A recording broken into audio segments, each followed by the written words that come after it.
Hello বন্ধুরা, তোমরা কেমন আছো? আশা করি সবাই ভালো আছো। আমারও দিন চলেই যাচ্ছে, কেটেই যাচ্ছে।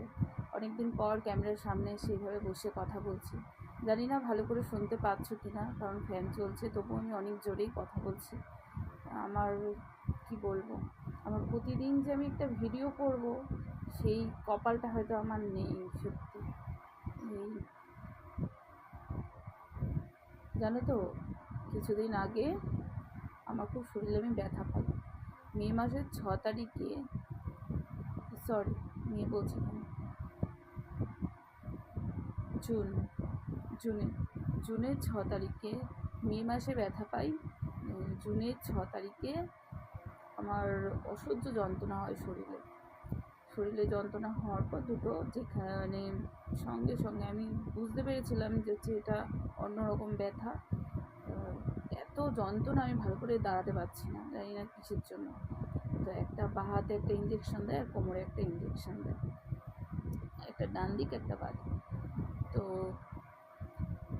সেখান থেকে আমি যে দুদিন রেস্ট নেব, রেস্টটা পাইনি। তার মধ্যে বাড়িতে একটা খুব বাজে খবর আসে, সেখানে গেলাম। তো এই যে আমার ডান পাশে যে ইঞ্জেকশনটা দিয়েছে কোমরে, এখনও ব্যথা। জানি না হাঁটাচলা করছি বলে কি ব্যথা, নাকি হাতের ব্যথাটা তো কমে গেছে, কিন্তু এই কোমরের ব্যথাটা কিছুতেই কমছে না। আজকেও চান করে উঠলাম, দেখছি ব্যথা করছে। আর ঘুরতে তো পারি না, ডান পাশে শুতেই পারছি না। মানে কি, ভীষণ অসুবিধা হচ্ছে, কী করে বোঝাবো।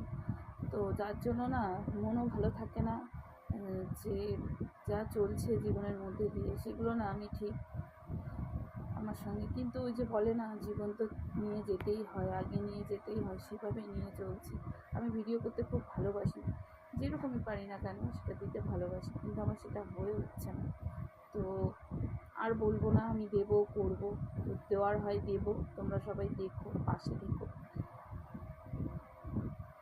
লাইভেও আসতে পারছি না, কি বলবো। তার মধ্যে নেট ছিল না। আমি নানান রকম সমস্যার মধ্যে দিয়ে, শরীরটা দেখবে, শরীর খারাপ হলে না মন খারাপ হয়ে যায়, সেরকমই আমার অবস্থা হয়েছে।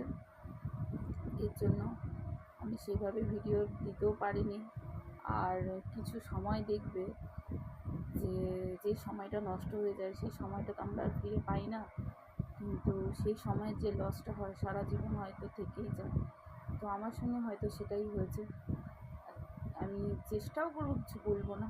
আমার আমি যখন দেবো ভিডিও, কারণ বললে আর দিতে পারছি না, দেখছি। ভালো থেকো তোমরা সবাই, সুস্থ থেকো, সাবধানে।